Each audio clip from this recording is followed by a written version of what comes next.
Hi, I'm Brady Ritchie from St. Louis, Missouri, shareholder since 1996. Terrific. Warren, you and Charlie have been critical of business schools in the past and what they teach. With respect to value investing and super investors of Graham and Doddsville, you featured the returns of many great investors with different backgrounds, work, and education, with the lesson being following the philosophy is the key. To be successful today, does it still just fall back to Chapter 8 of The Intelligent Investor? And what do you think of programs and designations such as CFA, CFP, et cetera, which purport high standards, yet rooted heavily into academia? And I'd like to challenge you to a round of bridge tomorrow. And what was the last part?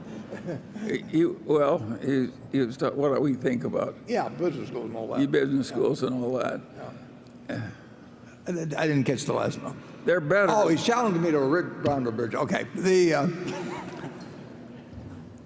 I went to 3 business schools, and at each, I found a teacher or two. I went to one specifically to get a given teacher, but each one of them I found a teacher or two that I really got a lot out of. So we're not anti-business school here at all. We do think that the priesthood, say 30 years ago, for example, in terms of, or 40 years ago, in terms of efficient market theory and everything, they strayed pretty far, in our view, from the reality of investing. And I would rather have a person, if I could hire somebody among the top 5 graduates of number 1, 2, or 3 of the business schools, and my choice was somebody that had was bright, but had Chapter 8 of The Intelligent Investor absolutely. It just was natural to them. They had it in their bones, basically. I take the person from Chapter 8. This is not, what we do is not a complicated business. It's got to be a disciplined business, but it does not require a super high IQ or anything of the sort.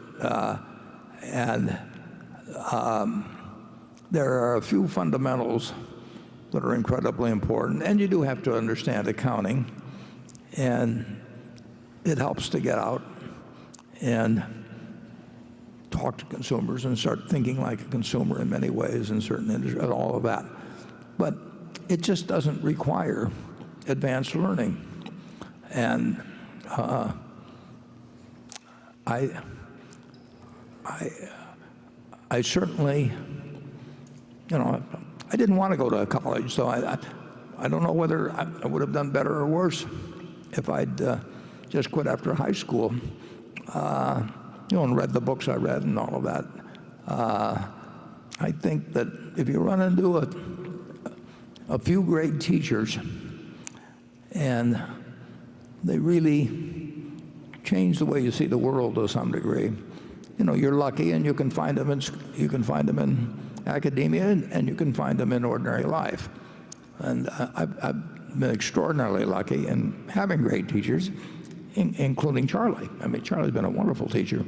And, any place you can find somebody that gives you insights into things you didn't understand before, maybe makes you a better person than you would have been before, that's very lucky, and you want to make the most of it.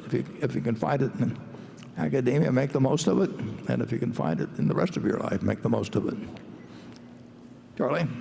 Well, when you found Ben Graham, he was unconventional, and he was very smart. And of course, that was very attractive to you. And then when you found out it worked and you could make a lot of money while you're sitting on your ass, of course, you were an instant convert. And so... It still appeals to me, actually. Yeah. But the world changed. Before he died, Ben Graham recognized that the exact way he sought undervalued companies wouldn't necessarily work for all times under all conditions. And that's certainly the way it worked for us. We gradually morphed into trying to buy the better companies when they were underpriced instead of the lousy companies when they were underpriced. And of course that worked pretty well for us. And Ben Graham, he outlived the game that he played personally most of the time. He lived to see most of it fade away. I mean, just to find some company that's selling for 1/3 of its working capital and figure out it could easily be liquidated and distribute $3 for every dollar of market price. Lots of luck if you can find those in the present markets. And if you can find them, they're so small that Berkshire wouldn't find them of any use anyway. So we've had to learn a different game, and that's a lesson for all the young people in the room. If you're going to live a long time, you have to keep learning. Yeah. What you formerly knew is never enough. So if you don't learn to constantly revise your earlier conclusions and get better ones, why, I always use the same metaphor. You're like a one-legged man in an ass-kicking contest. Yeah. If anybody has suggestions for another metaphor, send them to me. Graham, incidentally, one point, important point, Graham was not scalable. I mean, you could not do with really big money. And when I worked for Graham Newman Corp., here he was, the dean of all analysts, and, you know, he was an intellect above all others around that time. But the investment fund was $6 million, and the partnership that worked in tandem with the investment company also had about $6 million in it. So we had $12 million we were working with. Now you can make adjustments for inflation, but and everything. But it was just a tiny amount. It wasn't really scalable. And the truth is, Graham didn't care because he really wasn't interested in making a lot of money for himself. So it had no reason to want to find something that could go on and become larger and larger. So the utility of Chapter 8 in terms of looking at stocks as a business is of enormous value. The utility of Chapter 20 about a margin of safety is of enormous value. But that's not complicated stuff. Yeah. I finally figured out why the teachers of corporate finance often teach a lot of stuff that's wrong. When I had some eye troubles very early in life, I consulted a very famous eye doctor, and I realized that his place of business was doing a totally obsolete cataract operation. They were still cutting with a knife after better procedures had been invented. And I said, why are you in a great medical school performing absolute obsolete operations? He said, Charlie, it's such a wonderful operation to teach. Well, that's what happens in corporate finance. They get these formulas, and it's a fine teaching experience. You give them a formula, you present the problem, they use the formula. You get a real feeling of worthwhile activity. There's only one trouble, it's all balderdash.